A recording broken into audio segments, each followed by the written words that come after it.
Oi, sidin adu kulai panda, pakhang sari. Nang yam turun toro. Nang ang to pai ching thok dengai da. Mingda mang na pakhang ngai. Pok thorok pada khang majani. Matu di ba khang ro ya bise. Adu na pakhang ko bujani. Thorok tri ba.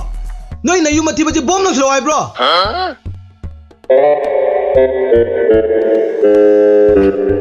Kanano sathi ba sare se? Ai gi lupa tara do pi ga bra pi roi hai bra.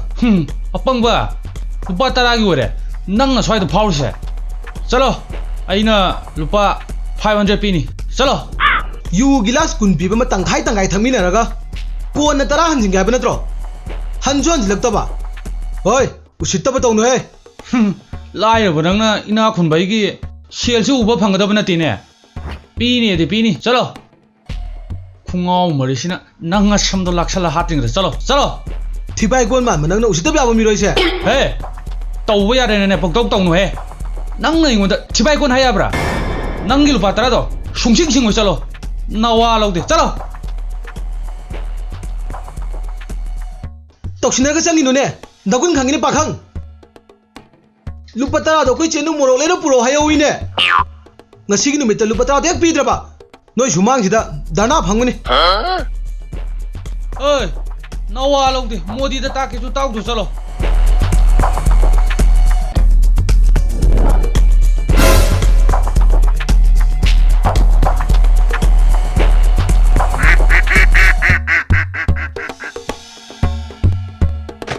Nanam chatu nang anu na fisabang tan puak tan le na.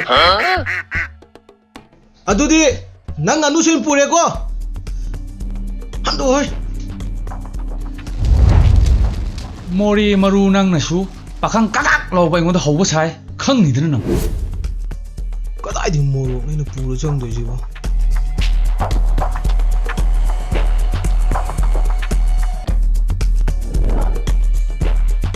Morok lai ba sakib du zu morok anan jana sigra ba khang di mi.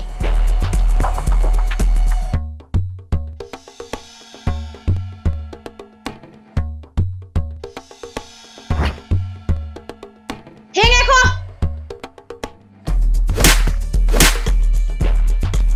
Kaino ko ge de ge. Asuk phasabi ma leptana leiraga yengamdana sakri kari gina. Chalo. Chalo amuk chalo. Anh đi cả tâm đi co. Dạ đi. Ở từ đây đâu?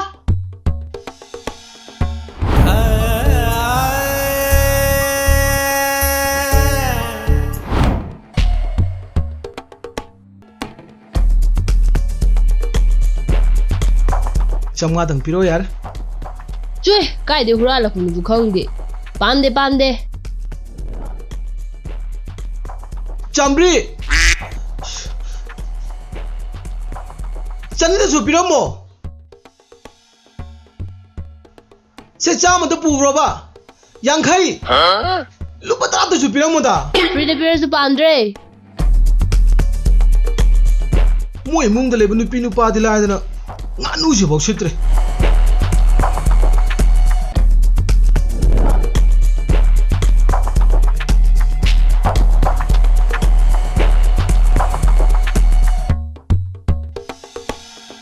Moro je segra di ye plai ni. Segra manam lai nam tar. Morok to kadai no. Ha, nganu to kadai da ino ba. Morok ti electro. Ha. Leirakte. Morok kari gelekta ba. Kari gelekta ba. Ha. Iro mo to morok au de kamai sa to ino ba. Se.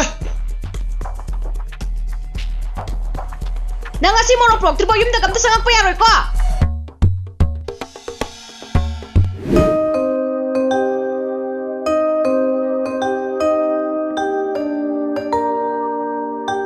Maru wam ta haigidana. Ngamoi. Noi edu kuma tha class ke thabak to. Le khom le nang marak tu da. Lekong ko mo haibra tine bazar dagi har khata lo su haibri ne ari ma sel nang gi oi joba Lem da ka main to ba. lau de lau su ne nang ngasi ko na ba ina pini ne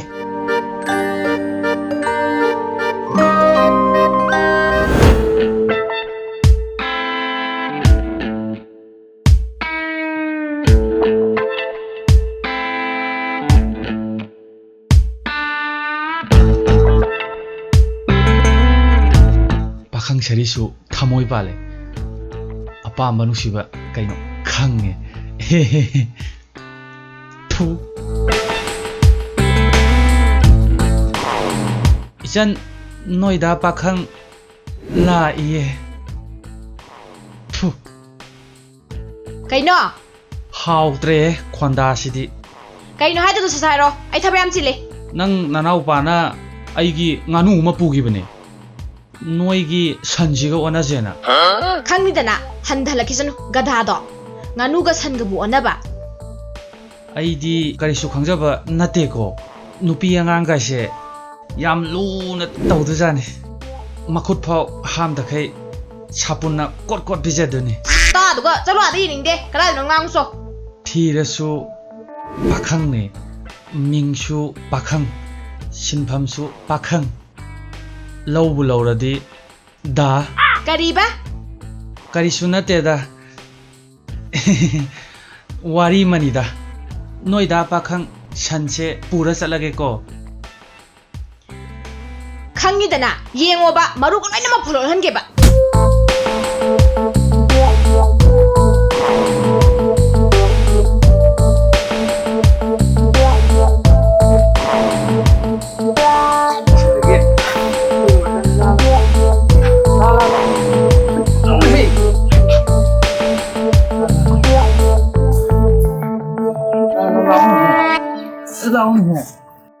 Nangi adugumba minok tudani aina tumdana mang liba tumdana mang liba hat nupine kaina pakhang maja khoja bu be adine hoy ado maru khak yaro ye nathi bak do sega ithakani ah hat irang ya mi lai ja song si da tha ji ro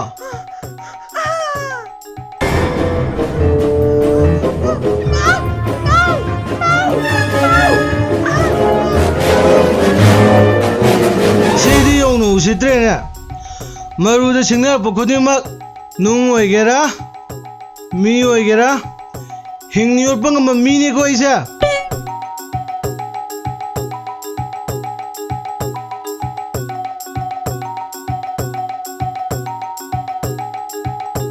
irang tawja dana goi ga di aroi ne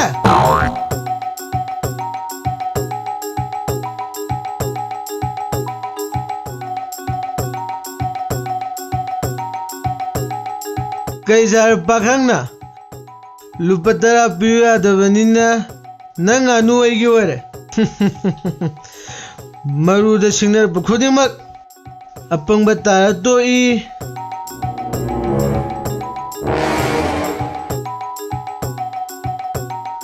Aish, kaya sida. Chalai sabi me helena. Chan sing sisu mina nupi che mudu maina. Chelak pe abjalo. Aish.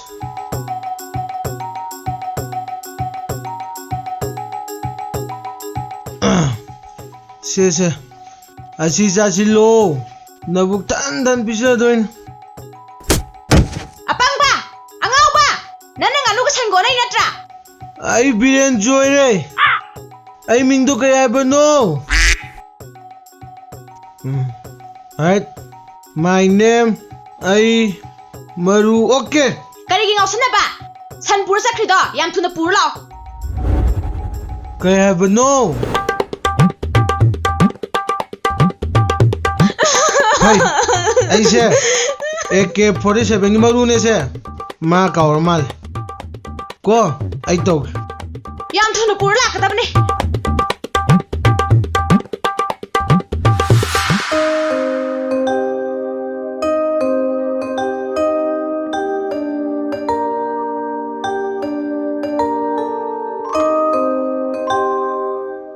Ai di sal lo bu sakhiba mali duga nang di kai dawri bai mungda. Yum lo ba chatpanina khana ansat ke tawni da. Kanagi yum. Hai mi ton he.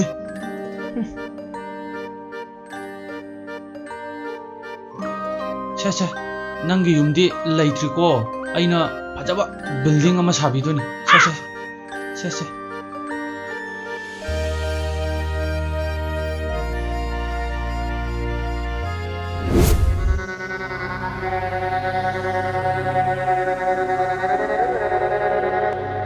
Kanano sibo?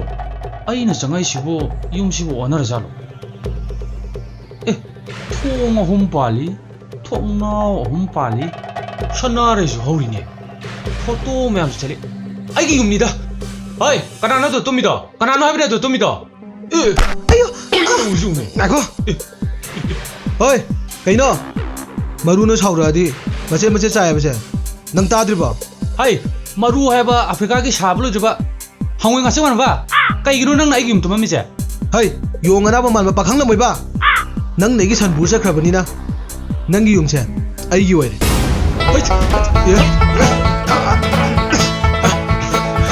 Tàu biết gì nè, bằng tốc độ khá à? Na thi bak do ga ni I thau ro. Cao kẻ, Kau bi to ni ne. cao kẻ. À, ô, na mai thom sa ka ni nang. Hey, muốn đặt thảo đồ nó ha? Hai, phogam sar ka no. Na thi bak do sa ga ga na. Me ai la mi da macha macha thabang ma mi nei se kau ge. Hey, na chỉ bác đồ gai rồi nè ha? Hai, mi da ro sa la ka no. Mi da ro sa la ka no. Na trên thi cái nó. Nang ni ne na chin thi de. Hai, ai, hai, yum je. Ai gi wai de. Ko, ai gi. Hai, get out.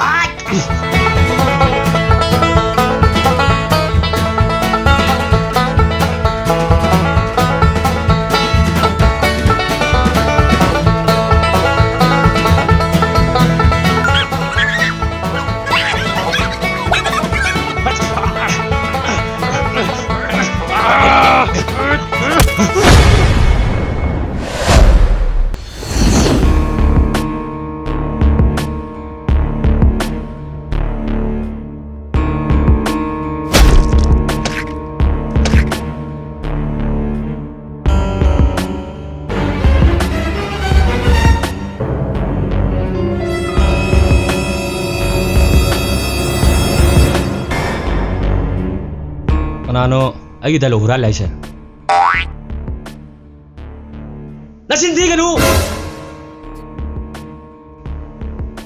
Chỉ su phang mo phom da. Ummi bo khai ni me se khange da na. Number 1 tông ni nghe. Ai su number 2 tong ni nge ba. Chit to re ba.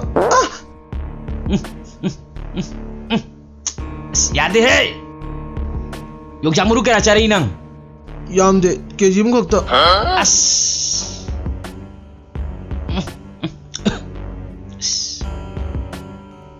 Hey, pakhang nang na maru se yam chekhine sene gadam ni. Hey, aduga yok maru man maru. Nang na su pakhang se yam chekhine sene gadam. Chalo chalo chalo. Hai, la. Chalo.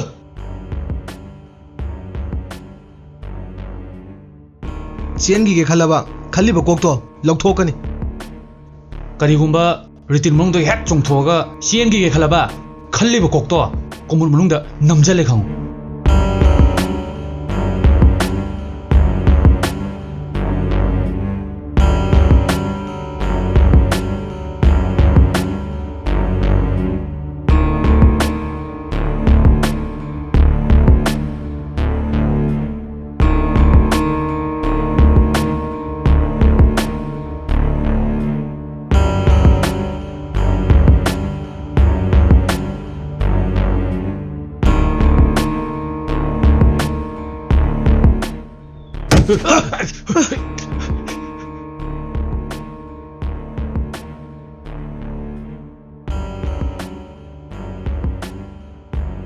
Chen ga siro. Chen ga je.